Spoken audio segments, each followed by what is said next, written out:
Judge Holden from Cormac McCarthy's Blood Meridian is a terrifying figure whose combination of intellectual brilliance, superhuman abilities, and utter moral emptiness makes him uniquely horrifying. Standing nearly 7 feet tall, hairless, and pale, his appearance marks him as otherworldly. Judge Holden's philosophical justification for violence as the ultimate truth of existence is encapsulated in his declaration, "War is God." Holden's atrocities are numerous and chilling. He casually murders a young Apache boy, purchases puppies to kill them for target practice, and participates enthusiastically in massacres. His manipulation extends to collecting children, implying sexual abuse before murdering them. During the Glanton Gang's reign of terror, he betrays and murders its leader, Glanton. The novel's conclusion leaves his final act ambiguous but deeply disturbing. What separates Judge Holden is his philosophical framework. He believes war is humanity's natural state, famously stating, "War endures," as well as men what they think of stone. His scientific ledger, where he documents and destroys specimens, reflects his belief in mastery through annihilation. Holden's supernatural abilities, speaking every language, displaying superhuman strength, and appearing in impossible places, add to his terror. His assertion, he says that he will never die, cements his immortality. Holden represents violence not as a means to an end, but as the fundamental nature of existence. His combination of intellectual brilliance, philosophical justification for atrocity, possible supernatural nature, and lack of moral restraint makes him a uniquely terrifying figure, one who suggests that violence might be the ultimate expression of the natural order. Kefka Palazzo from Final Fantasy VI subverts the trope of the dignified villain, presenting a chaotic nihilist motivated by destruction. His appearance and maniacal laughter create a disturbing dissonance. Initially appearing as comic relief, Kefka's sadistic nature quickly emerges. Kefka poisons the water supply of the kingdom, laughing maniacally. Capturing the Esper Ifrit, he tortures and drains its magical energy. He burns the entire city of Thamasa, killing innocents. At the floating continent, he betrays and murders Emperor Geshtal, causing the cataclysm. After becoming a god, Kefka creates Kefka's Tower from civilization's debris. He captures and tortures Espers, causing the extinction of an entire magical race. Throughout the world of ruin, he unleashes twisted monsters. Kefka's transformation follows his psychological deterioration, culminating in his final form, a fallen angel. He questions the hero's motivations, declaring existence meaningless. He responds, "I will destroy everything. I will create a monument to non-existence." Final Fantasy VI explores nihilism as the ultimate horror. Griffith from Kentaro Miura's Berserk transforms from a charismatic hero to a demonic entity, betraying everyone who trusted him in his ruthless pursuit of power. His ethereal beauty, tactical brilliance, and willingness to sacrifice anyone for ambition make him profoundly terrifying. Initially, the leader of the Band of the Hawk, Griffith's fall begins after being imprisoned and tortured. In the Eclipse, he sacrifices his entire army to be reborn as Femto, a member of the God Hand. Griffith's betrayal is devastating. He watches expressionlessly as demonic apostles slaughter his loyal soldiers. As Femto, he sexually assaults Casca, Guts' lover, in front of a restrained Gutses, leaving her mentally shattered. Reincarnated, Griffith manipulates populations, defends them from monsters he created, and establishes Falconia as a utopian city. His orchestration of the incarnation ceremony causes a cataclysm, further establishing his godlike status. Griffith's philosophical consistency is chilling. Even before becoming Femto, he coldly assesses relationships, stating, "A person with the potential to be my true friend must be able to find his reason for life without my help." After his transformation, he declares, "You would not call a man like me a friend, because I will sacrifice you for my dream without a second thought." As Femto, Griffith gains godlike powers, manipulating causality itself, becoming a malevolent force shaping reality. Griffith's horror lies in his suggestion that inspiring leaders might harbor a willingness to sacrifice everyone who follows them if it serves their ambition. His transformation from hero to demon lord makes him one of manga and anime's most complex and terrifying villains. Hans Landa from Inglourious Bastards embodies calculated evil with disturbing charm. Landa combines intellectual brilliance with complete moral detachment, approaching genocide as an intellectual puzzle. He exhibits no particular anti-Semitic fervor, making him a realistic and unsettling portrait of historical atrocities. Landa's methodical approach is demonstrated in the film's opening sequence, building psychological pressure until the farmer reveals the Jewish family. He orders his men to shoot through the floor, murdering the family, except for a young girl. Landa orchestrates the murder of Bridget von Hammersmark, strangling her after logical deductions.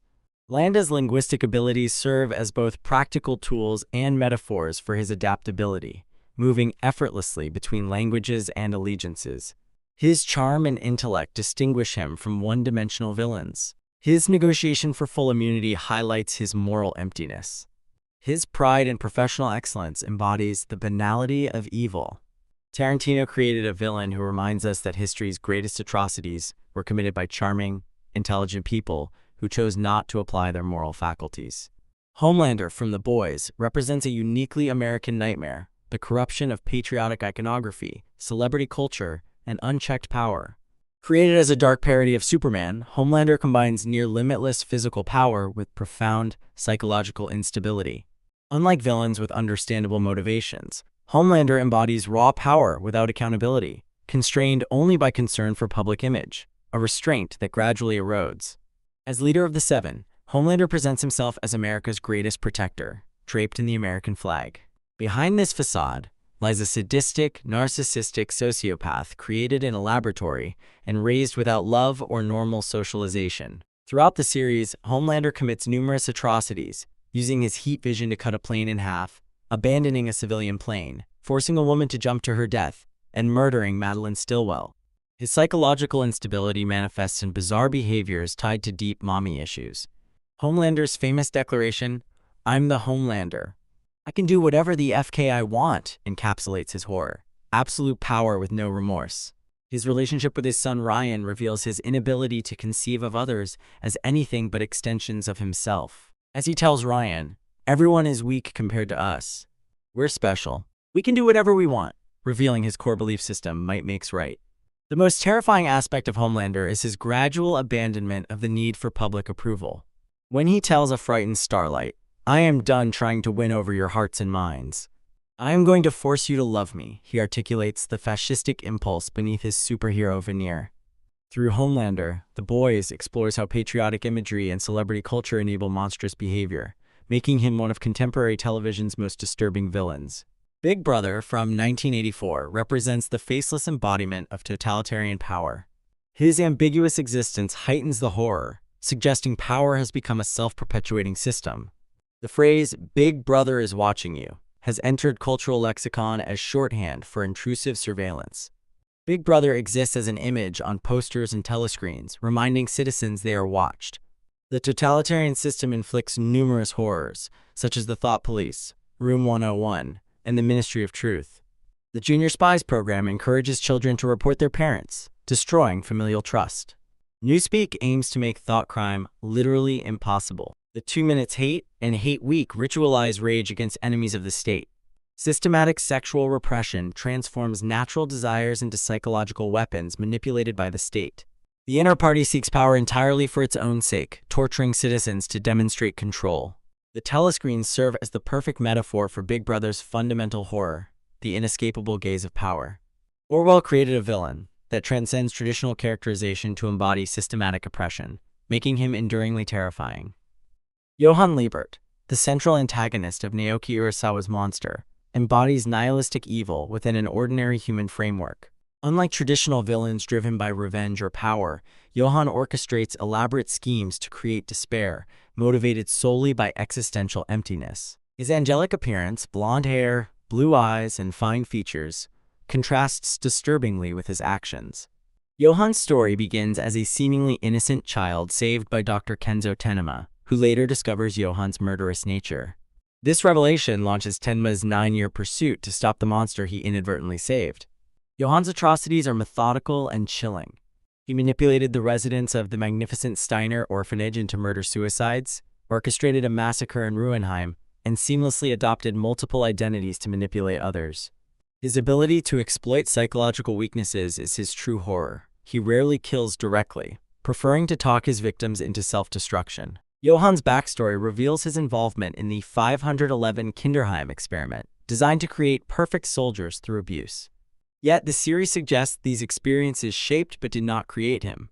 He was fundamentally different, a monster born rather than made, Johan's ultimate goal is the perfect suicide, erasing all traces of his existence. The other mother, also known as the beldam from Neil Gaiman's Coraline, weaponizes a child's emotional needs, making her predation deeply psychological.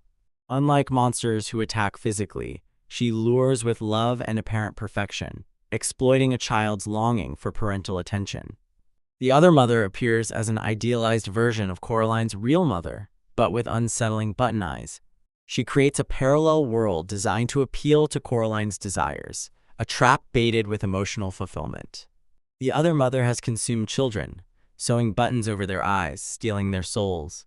Her true form emerges as her patience wanes, her skin becomes white, fingers needle-like claws, and her body spider-like. When Coraline refuses, the other mother imprisons her parents inside a snow globe.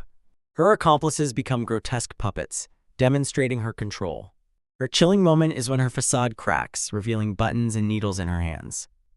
The other mother lacks redemptive qualities, emerging as a skeletal creature made of needles and malice, hunting through the dark.